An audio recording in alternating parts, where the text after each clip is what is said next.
I've said this many a time before, but in all honesty, I don't think it's ever been more true than this time right here. And I need to start following my own word a little bit more because I've been right about it multiple times, which is that nothing in gaming is a guarantee. And most times people think that's a quality thing. And I guess it kind of is. But what I really mean is that the most obvious decisions sometimes just won't be made. And I could never explain to you why. It's just safer to have that expectation sometimes. Now, I'll admit, let the guard drop a bit here with Dragon Age the Veilguard. I've been very positive on my coverage of BioWare. I'd like to say I'm fair to them compared to other people who cover them in this industry because I've enjoyed their games historically. Even at their worst with something like Andromeda, I found positive qualities in it. Anthem, sorry, I can't really excuse you. So when we started to hear murmuring that we would get a Dragon Age Veilguard trailer this weekend, felt pretty good about it. And it went how I expected in that we'll get a little reveal trailer, won't be full gameplay, and it'll cross-promote what we're going to see tomorrow for the full gameplay reveal. But wow, did it not go how I expected on a visual front. In fact, I had so much to say that when I was doing my 30-plus minute breakdown of the Xbox showcase, I took just a minute to talk about this trailer here, saying, look, there's so many words, so many things I got to really think over real quick. I'll catch you all tomorrow. And so here we are today in what is a double upload day, by the way. We got another fun video coming out later today that's much more positive, I'd like to say. But right now, we need to talk about Dragon Age the Veilguard. I'm a little worried about this one already. The tone of the trailer, the character designs, it is so anti-Dragon Age, not just in a personal feeling like, oh, it's anecdotal. I'm going to show you today separate reveal trailers for all of the 3 other Dragon Age games. And you are going to see with your own 2 eyes how different the reveal for Veilguard looks compared to what we've got in the past. Even when entries like Inquisition didn't light my fire fully, they are very much Dragon Age in spirit, in look, in theme, in tone. And I don't want to jump the gun too hard. It's possible, I guess, this could have just been a really bad reveal trailer, but there's some elements that I noticed in past reveal trailers that carried into the full product where I'm not really so sure that this game is going to look very similar to past Dragon Age games, and let alone maybe even not feel like one. We'll see. So let's talk about Dragon Age Veilguard as we know it now, and we'll be back tomorrow to talk about the gameplay reveal. Hopefully something positive out of it. Ladies and gentlemen, if you're new here and you're into what's going on with BioWare, whether this game is going to be a success or a failure, I'll be covering it a lot. Consider subscribing. Now, before we dive deep into any trailers, any comparisons, any talks, any feelings at all, I do want to, in fairness, put this in front of everyone at the very beginning of the video. Shinobi602, great guy, takes I trust, and also, most importantly for many of us, big BioWare fan, wrote this. I got a sneak peek at gameplay of Dragon Age Veilguard. Not the entire thing and can't give details, but what I saw reassured me that BioWare has cooked up a very fine-ass meal. Y'all know how much I love Dragon Age and Mass Effect. I don't hide it, and I get some of the skepticism from the trailer, specifically the tone. But from what I saw, it's absolutely still plenty dark, gritty, and a huge step forward in quality for the series. If the rest of the game keeps that up, oh boy. Now, this is one gentleman's take. In fairness, it's a take I would trust, but it still is just one take. We'll see for ourselves tomorrow, but for those of you who are coming in here feeling the doom, this may lift the spirits just a little bit. I still have a little fear based on what was happening in the trailer itself, which I'll break down. It could be I'm overanalyzing it. I want to also be open and honest about that. And toward the end of this video, I'll talk a bit about some potential positives within this trailer. But now, on with the rest of the video. I want to begin by just having you lay some eyes on the trailers that have come out in the past. No doubt you've already seen Veilguard's trailer. It was actually trending on YouTube for probably the worst reasons. There's already been a lot of videos made about how bad it looks. And when you look at something like Dragon Age Origins, even down to the logo appearing on screen, it's a blood splatter that turns into BioWare. Dragon Age has always been dark fantasy. And even here you see the Grey Warden with Duncan's voiceover, and it's masterful, but it's also dark and gritty. I don't think it gets much darker, and frankly, I don't think it gets much better than Dragon Age Origins. So to me, it's like, okay, creme de la creme, top of the mountain, series evolves, series change, Matty, you're being a stick in the mud. Okay, then I look at Dragon Age 2. You have Hawk facing off against who I believe is Arishok, and it's a one-on-one battle. Again, the blood splatter turns into a dragon now, so the logo appearance is still in that same spirit. And bada bing, bada boom, combat. You have Flemeth doing a nice voiceover. It's very much Dragon Age, right? It's still dark fantasy, still bloody, still brutal, still gritty. And you have a voiceover kind of talking about what's going to happen next. Then we move on to Dragon Age Inquisition. This is called the Breach trailer for when the game was revealed to be coming out in November. And you see, this one's a little bit more similar to what we got in Veilguard. A slightly different art style, but still the colors are a bit desaturated. It's still a little bit more gritty. You do see the full party though, kind of like what you saw with Dragon Age the Veilguard. But little changes in character appearance, grit.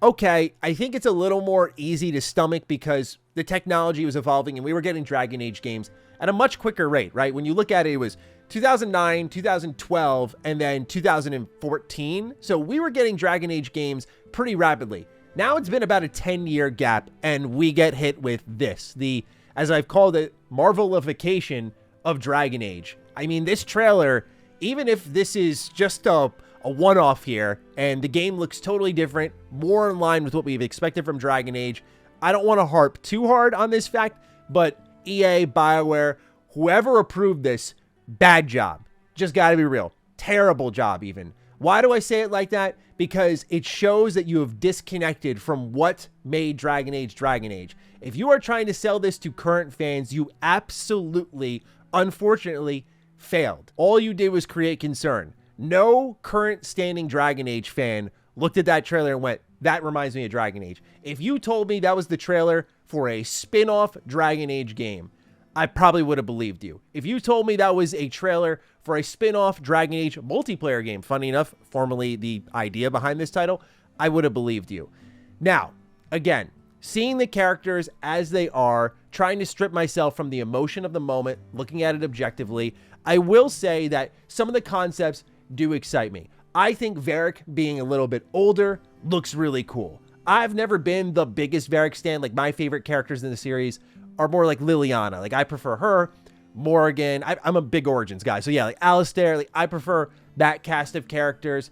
But Varric was definitely the shining star of 2. And even Inquisition, when you brought back characters like Liliana, I mean, that just kind of brought things full circle for me as you're playing politician. So I like how you have Varric here. It appears that Harding is actually going to be a more competent, capable character in this game and maybe a main party member. I'm kind of interested in that, so I'm cool with that. Some of these other characters are interesting looking, but there's ones like the Veil Jumper where she's like, we're going back into the Veil, aren't we? And it's, again, that, like, look, how do I find the vocabulary for this? Some people will interpret it as Matty being negative, Matty harping on one line in the trailer, but when you look at the spirit and the tone of the trailer, nothing about Dragon Age is upbeat. Play Dragon Age Inquisition. Get the Trespasser. Get in touch with what happened to set up what was originally Dragon Age Dreadwolf, right? The feel of the game, right? It is in a very desperate spot. Look at the initial reveal trailers for the world, the voiceovers of Dragon Age Dreadwolf, and then look at what happened here with Veilguard.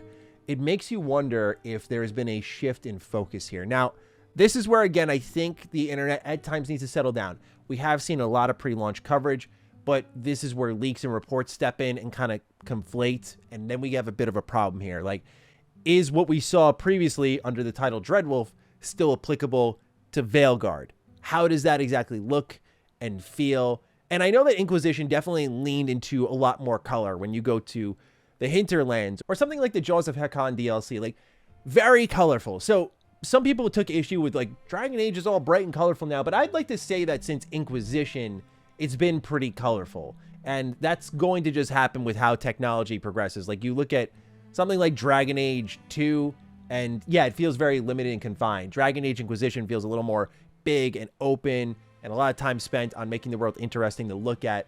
Whereas Dragon Age, the Veilguard, if the reveal trailer, which is admittedly all in-engine footage, is anything to go by, to me, my biggest problem, beyond tone, beyond the writing / lines, beyond the failure of capturing the feel of the characters, is the look of them.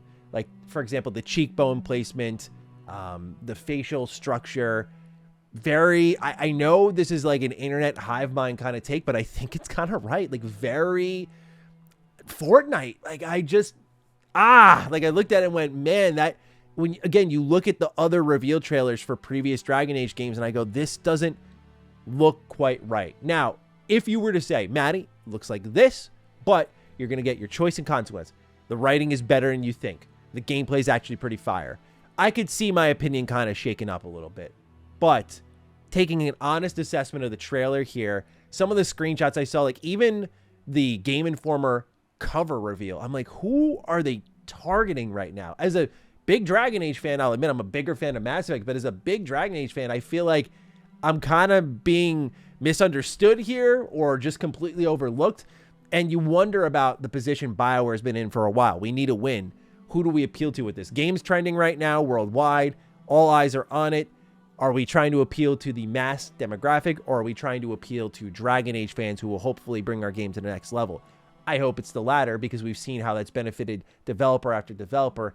And look, if you've watched all my past BioWare coverage, there has been, probably outside of my boy Jackdaw, no one else pulling for a BioWare W on this web more than me, okay?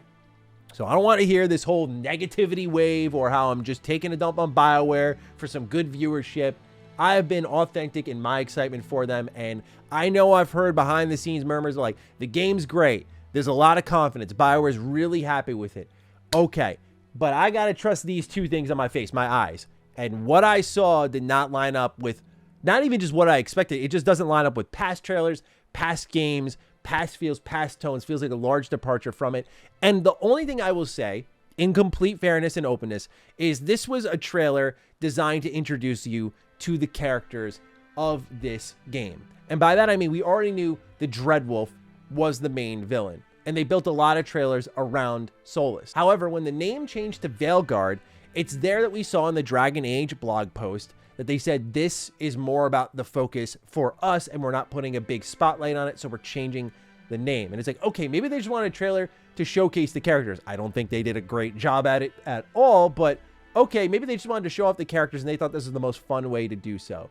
I don't like how they introduced them almost like this 80s action movie flick where everyone gets like a name card and stuff. Like it reminds me a little bit of Borderlands too. Like it fits Borderlands totally fine. It's a little comical, a little whimsical. Go for it. But Dragon Age, like I was expecting, if we're making this game that's got a tighter cast of characters, that it's going to be a trailer of them all working together and kind of indicating what happens in the game. That was the other problem. I didn't really get an indication of what happens in the game. For the sake of not going on too long, I'm just going to stop right there because I do want to see gameplay. I had my thoughts on, do I hold my opinion now and then deliver after when the gameplay is revealed? But the more I thought about it, the more I just felt very disappointed by what was shown off, and I felt it was important for me to document that here so that if I ended up really liking the gameplay, we can show that transformation and how we got there. Or if I ended up disliking it, we can just continue the conversation and see where it goes there. But nonetheless, I thought it was important for those of you who watch me often to see that evolution of thought one way or the other. So we'll see where everything falls. But now things just got a lot more interesting for Dragon Age, the Veilguard. And so we'll see. But I'll be there nonetheless, ladies and gentlemen. Catch you all on Tuesday. I'll also catch you with a video later today. So stay tuned. And thank you again for checking out this video. Let me know what you think of Dragon Age the Veilguard down below. With that, take excellent care of yourselves, and I'll see you in the next video. Stay sexy, stay active. I love you all. Peace.